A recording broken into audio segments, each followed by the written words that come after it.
All right, welcome. Hi, everyone. Thank you so much for joining today's UN Digital Community event. I think we may have some new members here today.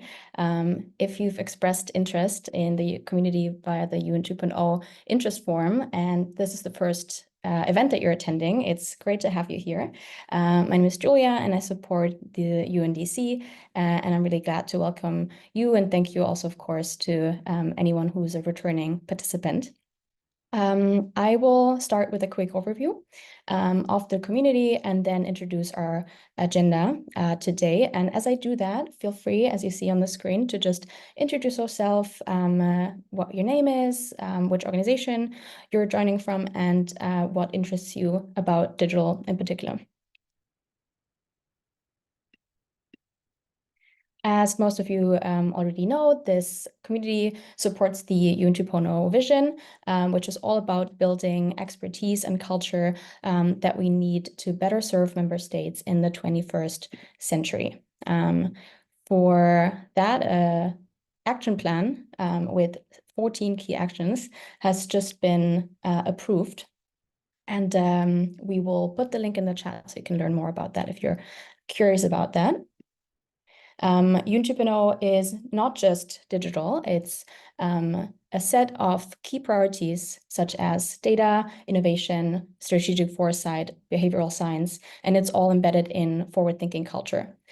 For each of those key priority areas, there is a community, and we tackle anything related to digital. And so, yeah, welcome, and feel free to explore any of the other communities as well. What we want to do is, with this community, is to enable just a space where we can explore digital programming, connect with digital practitioners, help members be at the forefront of UN's digital transformation, and help embed this digital mindset that the vision speaks about into the UN culture. One offer that's coming up that we're super excited about, we're doing it in its second edition, that's specifically set out to do the first two things that we aim for, which is exploring digital programs, products, initiatives, and help you connect with each other, is the Digital Transformation Expo. We did one in the summer. It's only unfortunately open to UN members because we really want to create a space for those connections. It will happen on December 11th, and it's kind of an interactive fair-style event with different breakout rooms, and the idea is that you get to visit whichever presenter's topic, product, whichever entity's work you're interested in, and there's just lots of time for you to chat and discuss the work that that presenter is showcasing. So if you'd like to take part in that as a presenter and host such a breakout room, you're welcome to submit a project, an initiative, through the link that my colleague Johanna had just put in the chat. Again, this is for members from the UN system exclusively. As always, if there's anything that you would like to chat about, any questions, you can contact me and the team at digital@un.org. All right, and with that, I want to get started with today's session. It is one of two in a series of events on digital capacity building for the UN 2.0 agenda. We have two fantastic speakers with us today. This is a sneak peek for what next week holds. I'm going to get back to that later. But this is who we are joined by today. Susan Teltscher is the head of the Capacity and Digital Skills Division at ITU, and Berin McKenzie is the head of the Knowledge Center for Leadership and Management at UNSSC.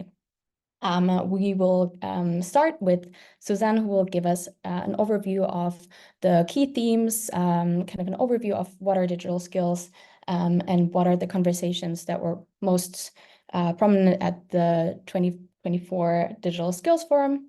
And we'll get to hear a little bit about the Digital Skills Toolkit. Then between our two speakers, we want to do a quick community exercise. We want to hear from you what you consider digital skills and which are most relevant for your work. And we'll break up this top-down kind of webinar style and get you into breakout rooms so that you can exchange a bit on that topic. And then we have Berin McKenzie, who will share a very exciting offer, which is open to all UN staff that allows you to upskill on digital. So with that, I want to hand over to Susan first. Thank you again so much for joining, and I'll stop the screen share. The floor is yours.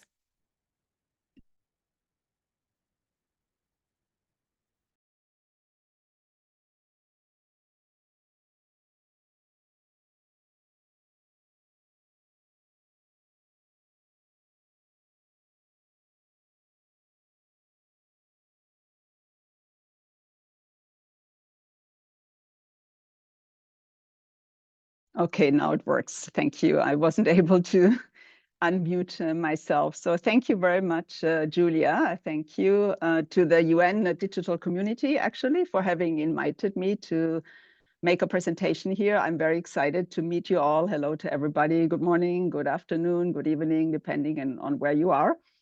And I would like to share with you today some of our outcomes of the Digital Skills Forum.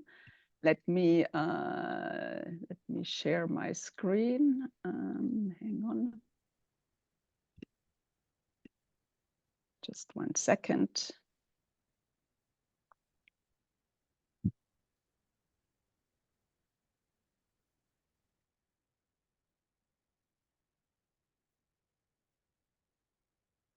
Can you see my screen? Yeah, we can see it, not yet in presenter mode, but it's up there.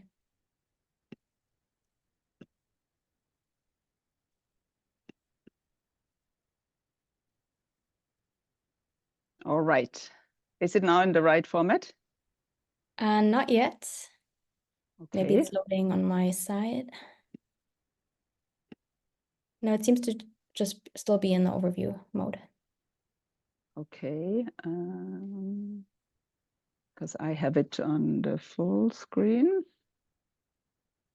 Let me try this again.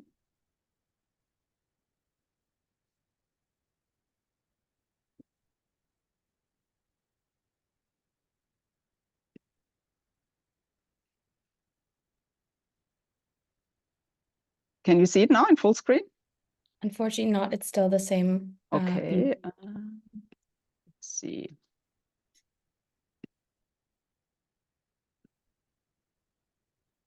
In the meantime, Julia, it's wonderful how many colleagues we have here. I don't know if you've had a chance to monitor the chat, but I've seen everything from Barbados, I've seen Indonesia, I've seen, of course, New York. I've seen actually many tropical locations. I see Dino from Ghana here. We have Caroline, Copenhagen. So a really lovely mix. Emma, greetings to WIPO in Geneva.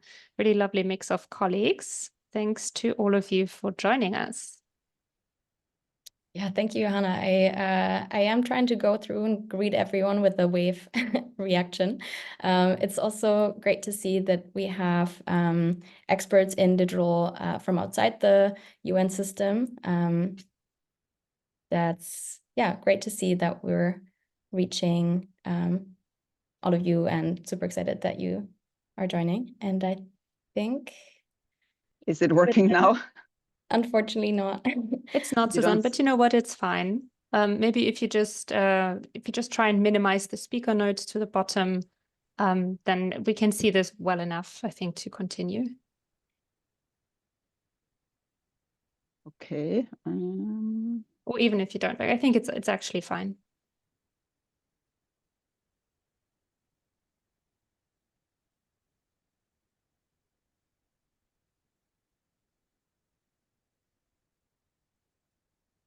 There we go. Yeah, just keep it as that. That's good. That's good enough. Thanks, yeah, Susan. It's strange because of my screen. Anyway, sorry for the delay. No worries. Sorry for the delay.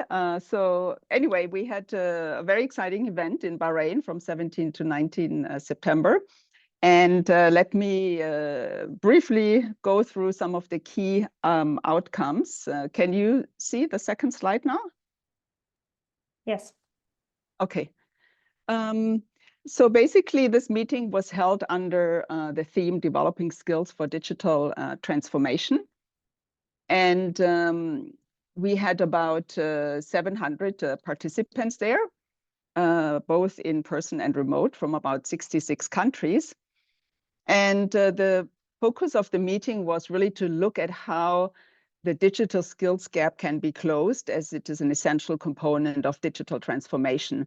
So we were looking at different themes, which you can see here on the screen, that were ranging from bridging the digital divide by looking specifically at the skills divide, looking at national policies that can be done to address the gap. We had 2 sessions that we organized with ILO, one on the impact of skills on jobs in the labor market, one on green and digital transition and how that also impacts on skills and the labor market. We had a panel with industry representatives talking about their needs. We had young innovators talking about their technical solutions to this. And we had 2 very exciting sessions on skills for secure and safe use of the technologies and the impact of AI on the skills needs.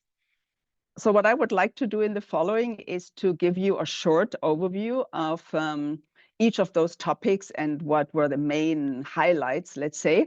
But at the very beginning, I wanted to show you the slide with some of the key skills that were identified throughout the event.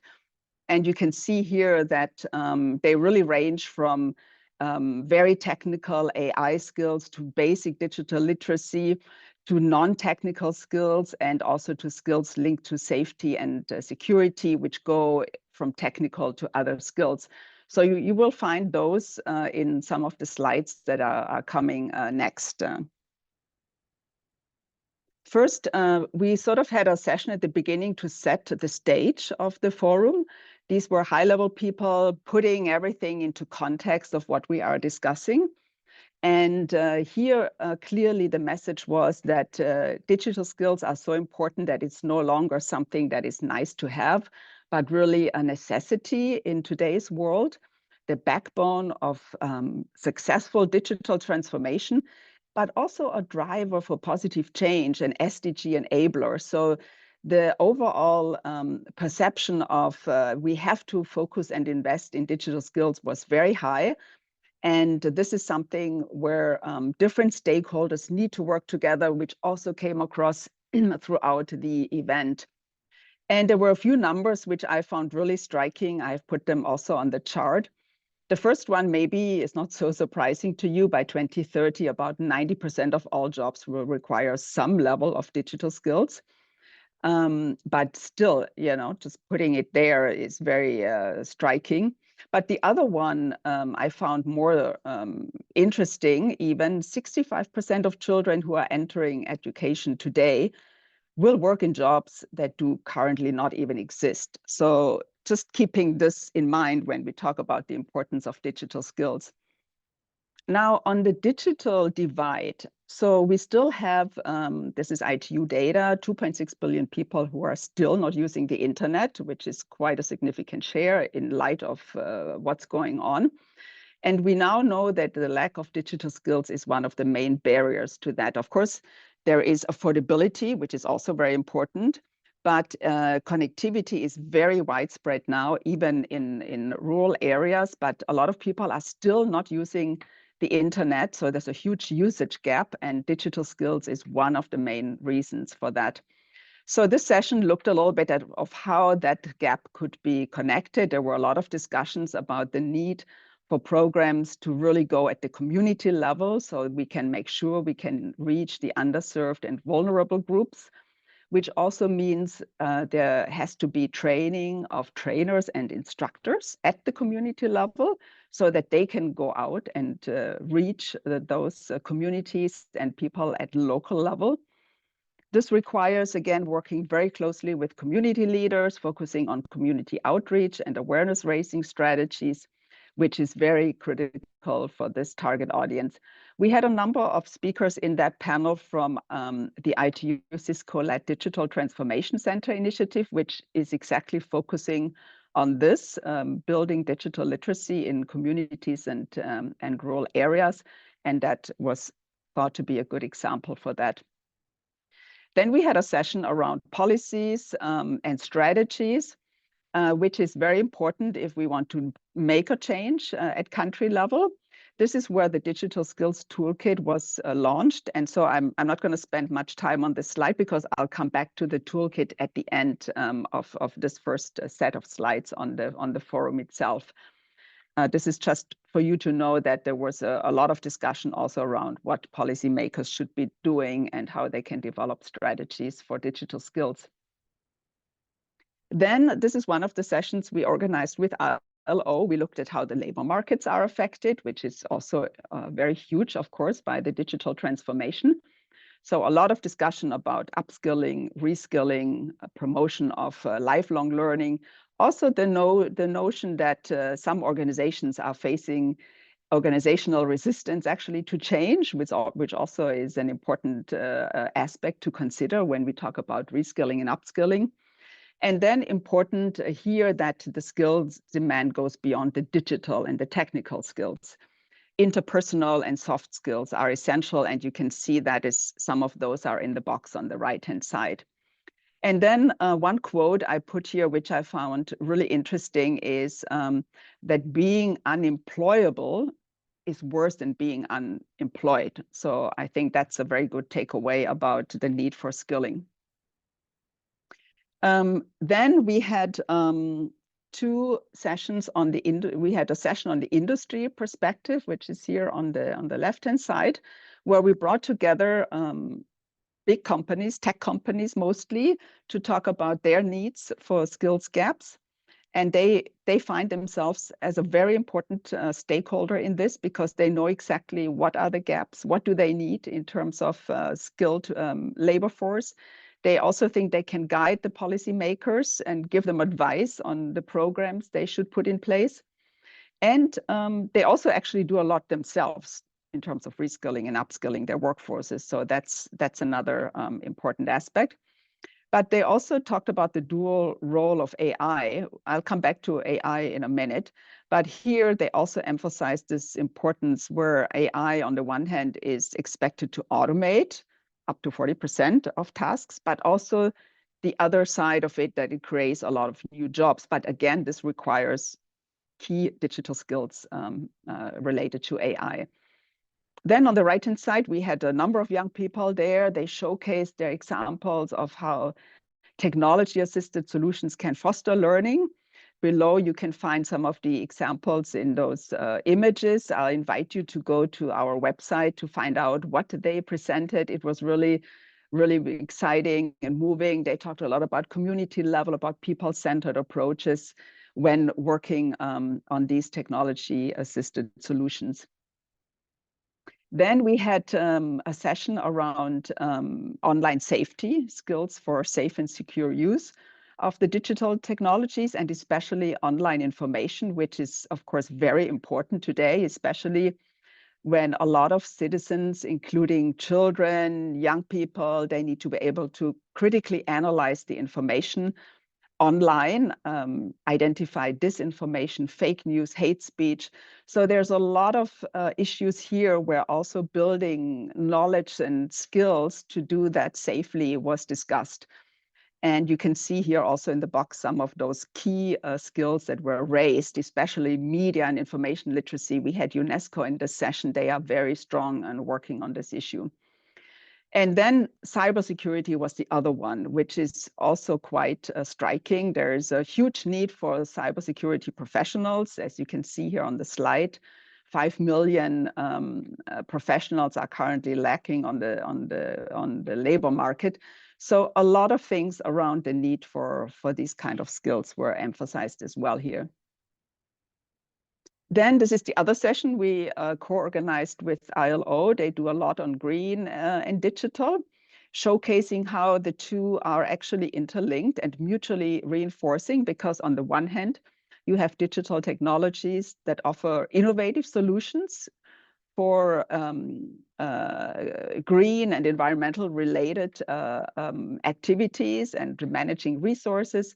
And on the other side, you have also the green principles that can guide technological development. So there was a lot of talk about the mutually reinforcing two transitions, the need for skills, of course, again. And then interesting also, ILO has done some interesting scenarios in terms of job creation that could result from those two transitions. And you can see here, according to some of their scenarios, almost 60 million new jobs could be created by 2030 through those two transitions. So that's also really interesting. But again, we have a lot of need for skilling in order to fill those new jobs. Finally, our last session was on AI specifically and the impact of AI on jobs, on skills, on the labor market. We had a great presentation from OECD. They have done a lot of research on the impact of AI on the economy, also showcasing how AI will transform some sectors, especially those with high automation potential, like manufacturing and agriculture. And then in other sectors, how they can boost productivity. They also talked about not just the creation of new job opportunities, but also how existing jobs would be altered by AI. And again, key is the huge need for skilling, upskilling, and reskilling. And again, the adaptability and flexibility also of organizations and workers. In fact, it's almost like another skill, because there's all this new technology coming and not everybody is ready to immediately adapt and adjust to it.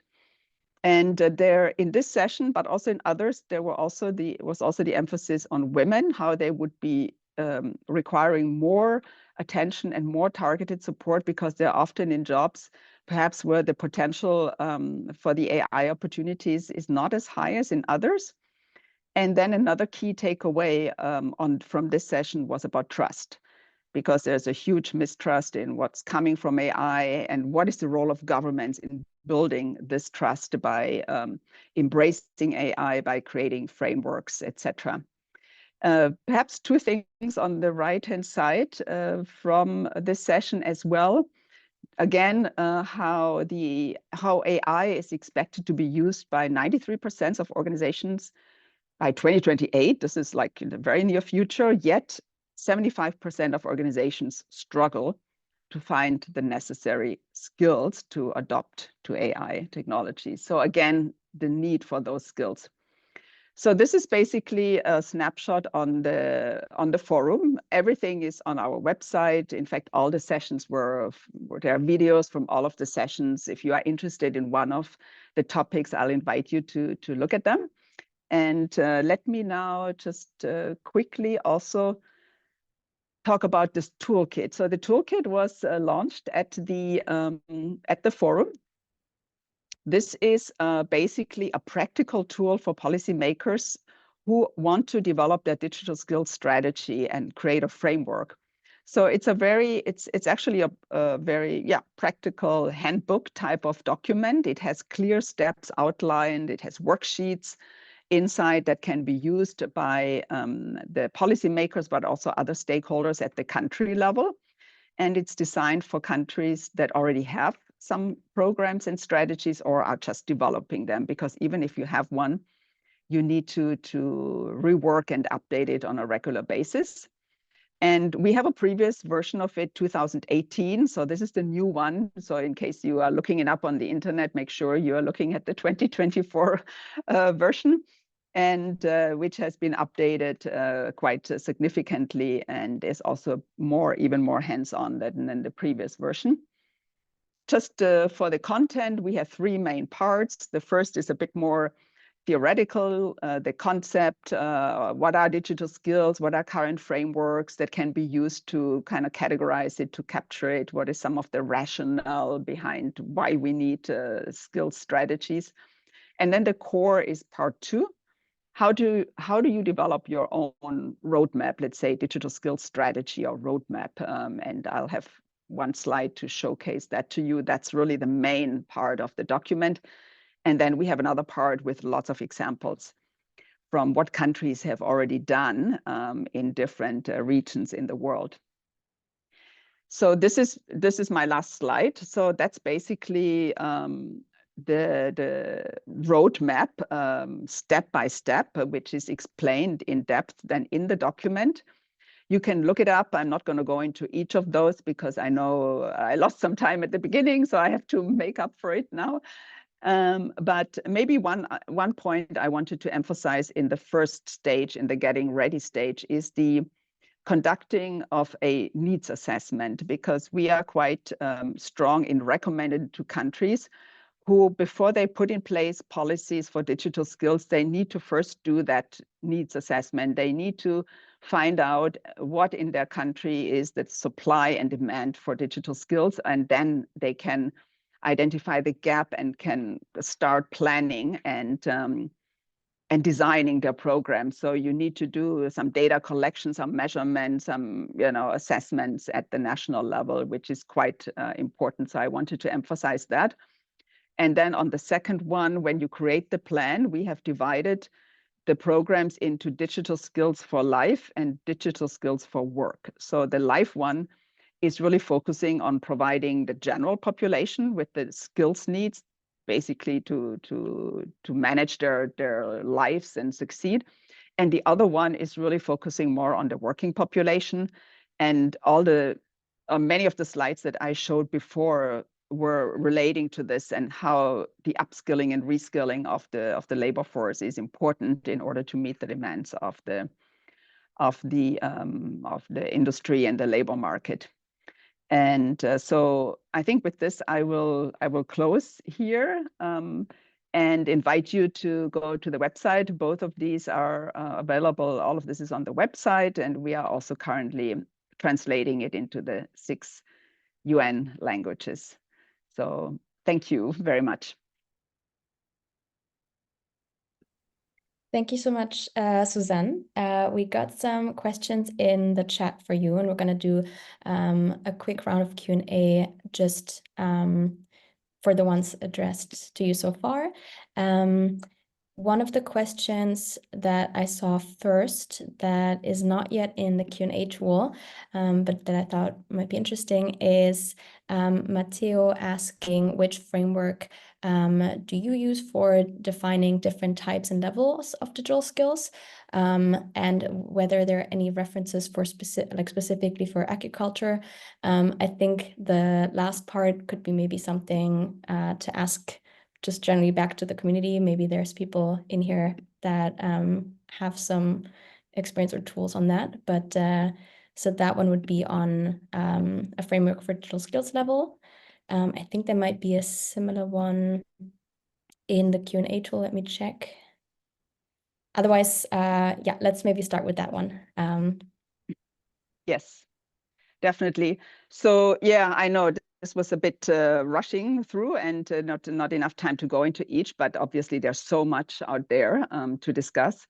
So for the frameworks, what we recommend, and we also presented this in our toolkit, and we are actually using the framework also for our work on measuring digital skills, is the European DigComp 2.0 framework. You may have heard about this. It's a framework for classifying digital skills according to different aspects and categories. And it's very common. It's very commonly used. It's also been used outside Europe. And in fact, in the meeting, we had a presentation from a researcher from South Africa. And she has been using this framework to measure and assess digital skills in 2 developing countries. And so she also showcased how actually the framework, even though it is originated from a European context, can be adapted and actually should be adapted to then correspond to the situations in other countries. So this is one of the frameworks we recommend for conceptualizing the digital skills. And as I said, we have used the same framework also in ITU by our colleagues working on statistics and measurement. for the data collection frameworks they have developed in countries to measure different types of digital skills. So maybe I'll leave it here. Thank you so much. Another question from the Q&A that's highly voted is about the ITU Cisco-led Digital Transformation Center initiative. And the question is whether that's open for field missions or other UN entities. Yeah, so this initiative was actually launched in 2019 with Cisco. Then we started to 2020 to work on it. We have currently 14 countries with whom we collaborate, developing countries, of course, with whom we collaborate under this initiative. It is open for other interested parties to join, both either countries who would like to join the initiative as a DTC, so we work at the country level, or other partners who would like to be part of the Digital Transformation Center initiative.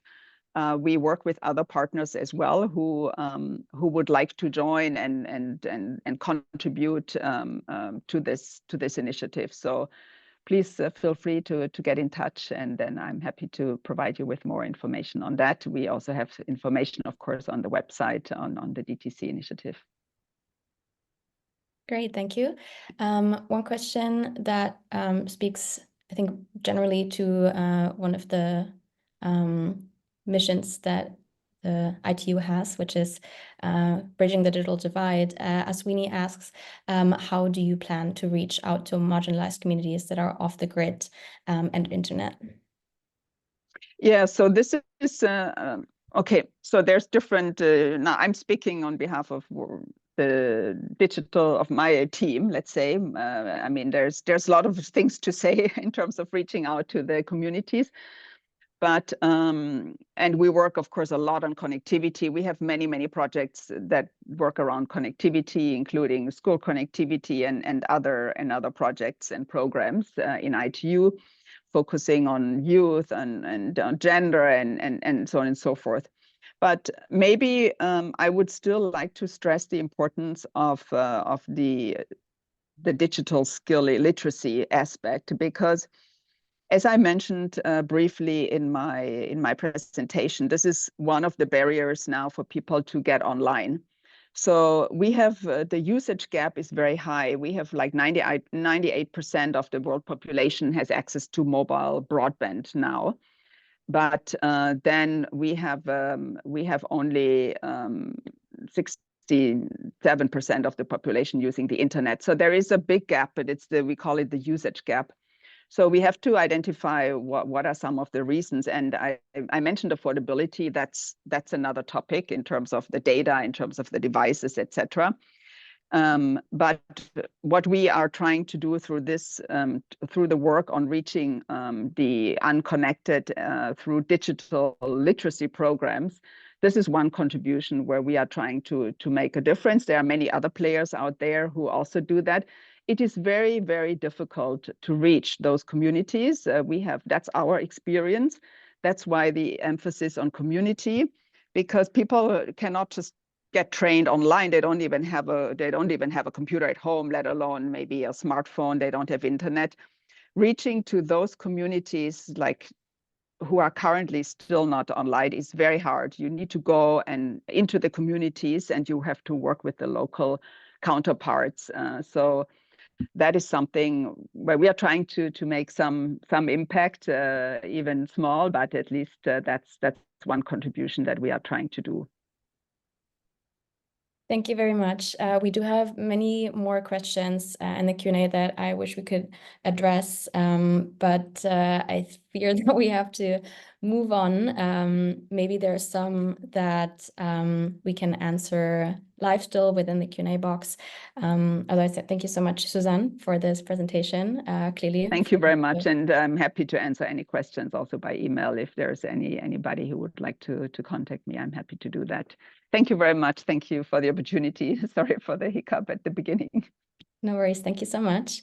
All right. I had planned to give you all the opportunity to exchange a little bit on these questions by going into breakout rooms.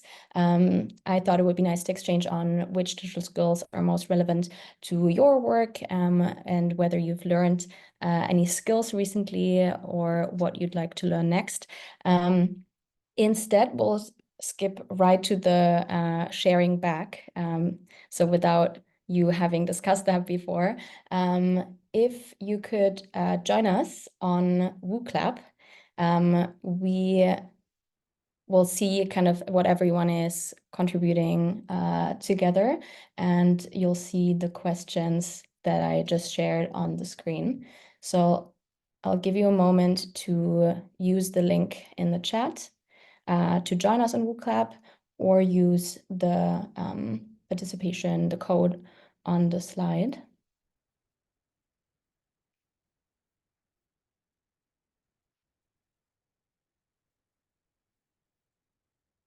All right.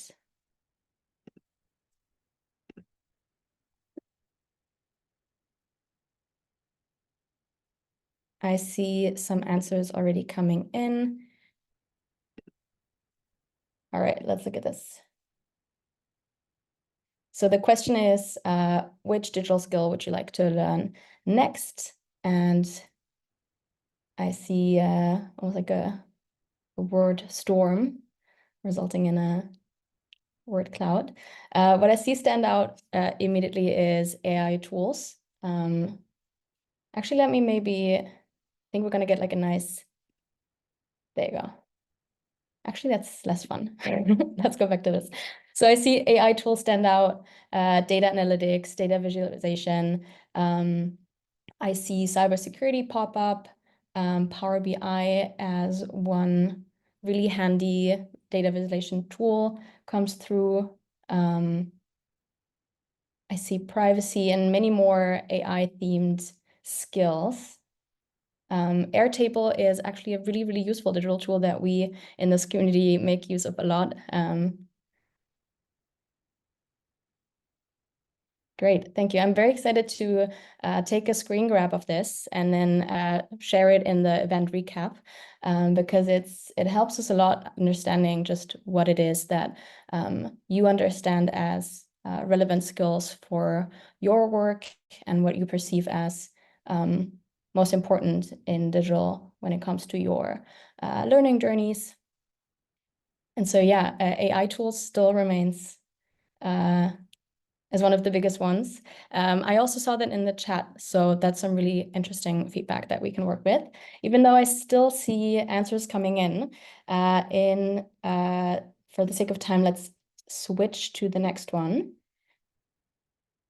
which is which digital skills are most relevant to your work.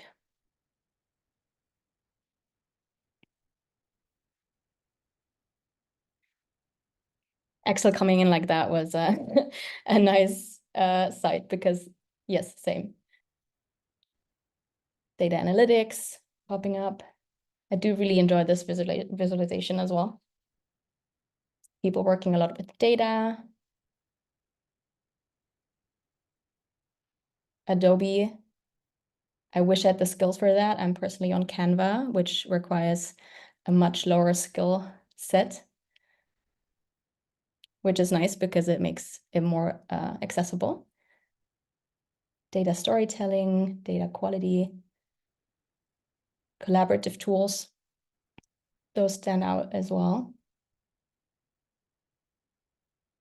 All right, I'll keep this up and feel free to keep them coming as you think of them.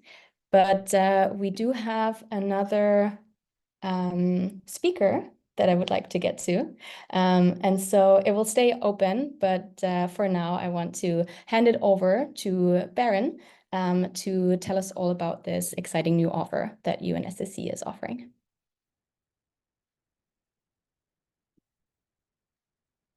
Super. Thank you very much. Thank you, Julia. Thank you. Pleasure to be with you today. My name is Berin, as introduced. I am from the United Nations System Staff College. We are based in Turin, in Italy. It is a pleasure to be with you. Many thanks to UNDC for the introduction to be here today. And also thank you to Susan for the outline from the ITU approach. There's some super cool stuff that ITU is doing at the moment. It's really exciting to see some of the contributions they are making. Let me have a look at the Staff College. So we are really excited to be indicated or recognized as a center of excellence for UN 2.0 learning in the UN 2.0 action plan. And we are doing a lot of work around how do we make UN 2.0 real. I'll be covering that in one moment.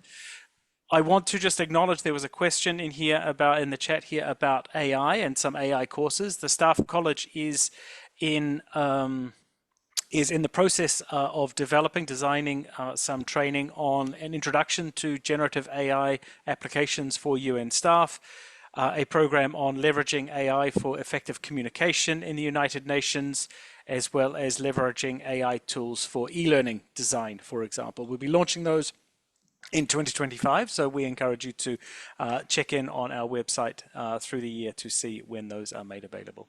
But let me get you started. So I'm going to look at UN 2.0 from a learning perspective, in particular this fundamentals course that we have opened up. I am going to, I'd like to take a moment to invite you, this is the run through that we'll be doing. I'd like to invite you to jump in on a Mentimeter and indicate what does UN 2.0 mean to you? This is a question that we posed a huge number of stakeholders in the design process of our UN 2.0 fundamentals learning path, which is being made available freely across the UN system for all UN staff. Please follow the Mentimeter link, use the QR code, or my colleague Lian has dropped a link in the chat.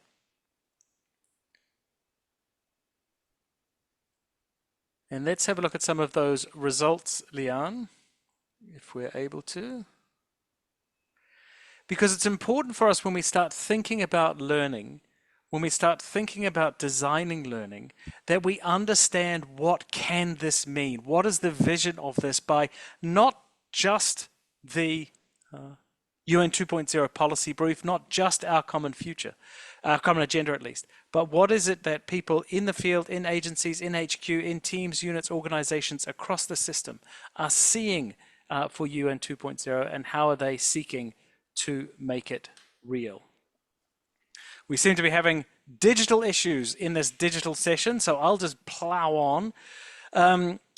I'd like to, just highlighting that our intention when we're designing this is to identify not just what UN 2.0 means, but also to consider what it means for users, for yourselves individually. So when you are coming from your team, your unit, your organization, what is it that 2.0 means to you? How can you seek to make it real? How do you incorporate this into your daily work? As Susan had indicated, a key element of training when we think about it, when we design it, is a consideration of change and transition. And I really enjoyed it. I was really happy that Susan had incorporated this, of course. We need to think about change and transition necessarily when we're incorporating new practices into our processes. We need to think about change. We need to think about the people that are expected to enact this change. And of course, here at the Staff College, we incorporate into our program design and understanding that, for example, when we talk about change and when we talk about, in particular, resistance to change, which is perfectly normal because we're talking about people, a lot of times people are not resisting change necessarily, they are resisting loss. And so when we are designing programming here, and when you yourselves are starting to think about how you can change your processes, change your practices to incorporate, in this case, more digital in the way that you do, considering what losses people will encounter or are likely to encounter in the adoption of this process is critical to the process of acknowledging resistance, mitigating resistance, and seeking to really see how we can make this a new normal. So this ties, of course, to this contextualization of learning, what this means here. part of the fun work of the college here at the Staff College. We have an invitation. We have this permission that's been given to us by the Quintet of Change, by UN 2.0, by our common agenda, to ask sometimes difficult questions of ourselves. It's an inward-looking process at the UN in general to say, what are we doing? What could we be doing differently? What different things can we be doing? And how can we really start to utilize what we have, as well as incorporate some of this really cool new stuff that's coming? I actually really loved, to that point, I really loved in the word cloud that was just shared there was a, before this one, the one that Julia had shared, there was SharePoint management, which was floating around in there. I love that.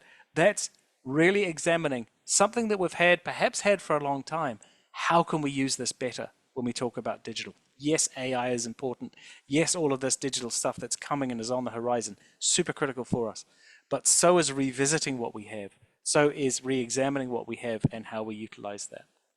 So let's have a look at the path that we have developed, the UN 2.0 path that we have developed here at the Staff College. There are 5 introductory modules covering each element of the Quintet of Change.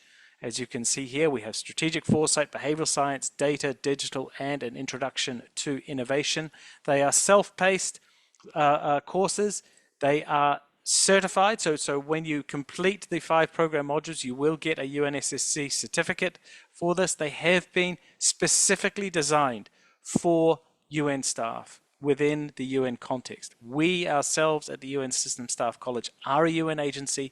We understand the restrictions, the culture, the issues that exist out there, and so we design for that. Critically, as I've mentioned, we're super excited to say that the fundamentals learning path, which we'll share a link to again, is freely available as a service to the system to any UN personnel, regardless of location, regardless of entity or agency. So let's have a look at what the path looks like. A critical element, as you know, of 2.0, and this is outlined in the action plan, it's outlined in a lot of the conversations around 2.0, is that we're not looking to add structures, we're not looking to add complexity, we're looking to shift our capacities. And of course that ties to upskilling, it ties to lifelong learning, it ties to considerations around transition and change. It also ties to utilizing, accessing, amplifying, mainstreaming case studies, examples of use from across the UN system. There are these pockets of excellence that have been really dealing very, very well with this digital transition, and it is our role at the Staff College to engage with those entities, to gather those stories of use, and to amplify them, mainstream them, share them with you so that you are able to step back a little bit, consider what is doable within your context. You'll see here that we've built in readings, resources. We have a specific workbook that you are able to work on throughout the modules. So again, that process of contextualizing what is presented to your own reality, questions there, guiding questions for you to start thinking about, how is it that I make this real within my context? What conversations can I have with myself? What conversations can I have with my team, my unit, my organization, my stakeholder, my manager, whatever area you need or wish to engage into? There are a number of lessons. There are sharing activities. We learn better together. So there are opportunities for you to share your insights and experiences around, in this case, digital, within a forum. You're also able to pose questions. You're also able to get responses as well. We have then also designed simulations so that you can start thinking about the materials and examples offered, and then you are able to start working this through in a safe space for yourself.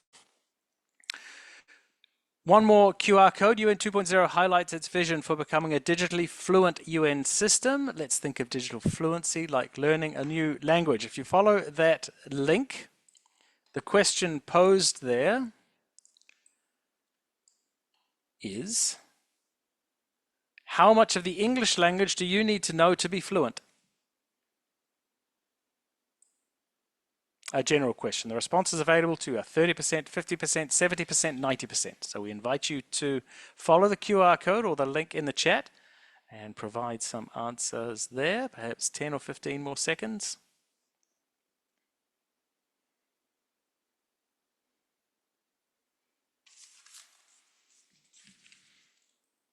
Okay, how much of the English language do you need to know to be fluent? So we have here 21, we have 70% of respondents, we have 21 respondents saying 70% is the required. We have 6 respondents saying 90%, 8 saying 50%, 9 saying 30%. In fact, 30% is correct. So when we think about how we can bring this to digital fluency, this statistic comes from a book called The Digital Mindset, published by the Harvard Business Review. And the authors within that book have indicated that we really only need about 30% fluency to be effective in a particular skill. We don't need to acquire 100% mastery. And in fact, that's something that can really hold us back in these processes. So just like learning a language, you don't need to know everything to be effective. In the same way, you don't have to be a digital expert when we talk about digital fluency to contribute meaningfully to our UN digital transition. However, in the design process of this module, we did scope to a few elements, a few key elements that we think are critical. So the 2.0 reference, the vision behind 2.0 around digital fluency, our vision is a digitally fluent United Nations system with the right talent as well as human-centered digital systems, processes and tools to improve and reshape our work. Well, how do we make that real? For us, one, we needed to outline a baseline understanding of essential digital concepts. We needed to highlight an awareness of really some of the important guiding documents that are out there in the system, such as the Global Digital Compact. We needed to share with you and highlight with you some case studies, some tools, some checklists that you were able to use from across the system. Now, I really need to highlight and thank those that we engaged with here.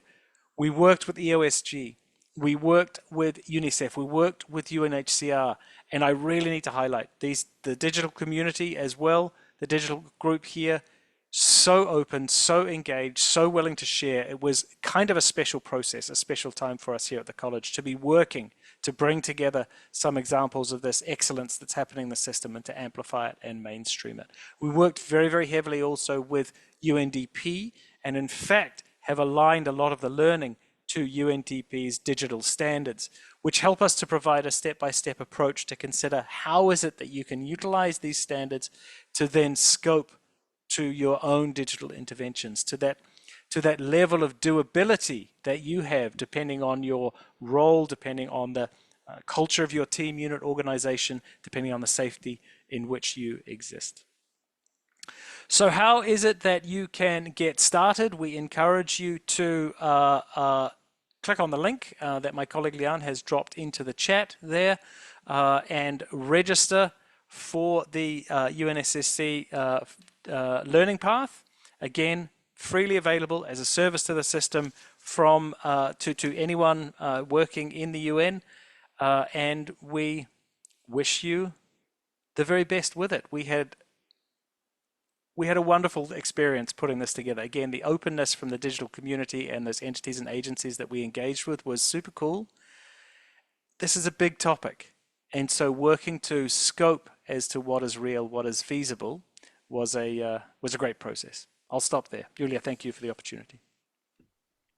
Thank you so much for introducing everyone to this amazing offer. And I think the fact that it's openly available to everyone is just such an asset. And yeah, very excited. I signed up just when it launched yesterday and excited to get going. We have a question by Elias in the chat who asks if there is any plan to develop the executive version of the UN 2.0 fundamentals learning path for senior managers and include it as part of the leadership skills development program. Super question, Elias. Now, here at the Staff College, I head our Knowledge Center for Leadership and Management, which also incorporates our UN 2.0, our UN Transformation Hub. Yes, is the simple answer to that. We've incorporated in our executive management and our executive leadership programs for 18 months or so now, this focus on innovation, a focus on behavioral science and some strategic foresight elements in some programs as well.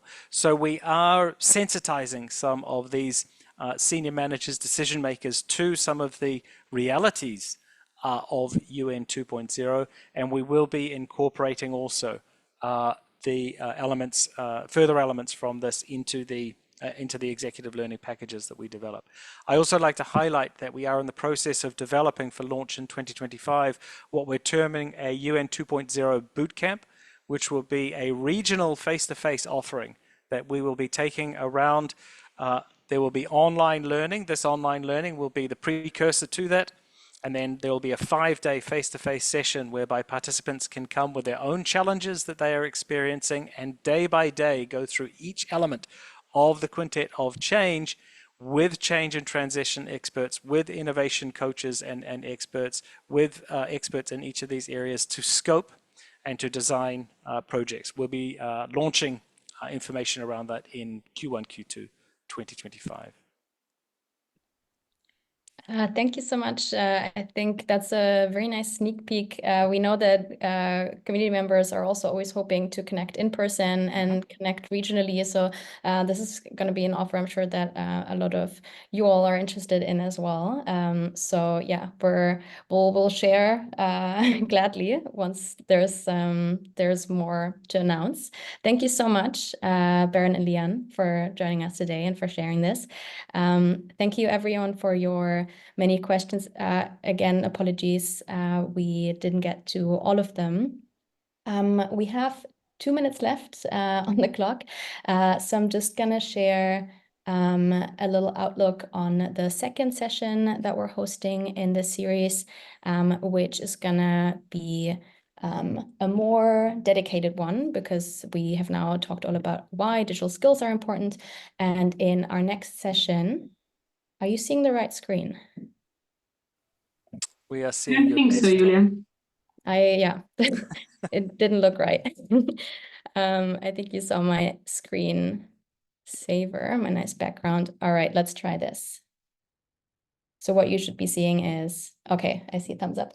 Great. So what we're going to do in the next session, which is going to be a bit more applied, it's going to be a learning session on designing inclusive digital products and programs. One focus of that is going to be on designing digital solutions with a gender lens. And the second is going to be an example of a way that UNDP is approaching empowering teams to create digital solutions where the user is at the center. So please do join. It's going to be a bit of an interactive learning experience that our colleagues have prepared for you. So yeah, very much looking forward to it. You can still register for that now. The link for that will be in the chat. And then the other, just another reminder of this offer. This is going to come to you. The invite will be in your inbox if you're a member of the UN Digital community.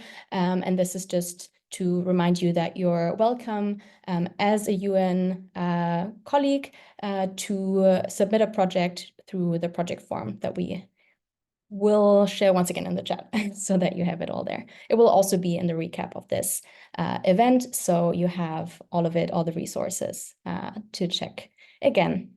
And with that, I'm closing right on time. Thank you everyone for joining. Thank you, Berin. Thank you, Lian. And thank you, Susan, for joining us today. It was great to have you. And thank you all for participating.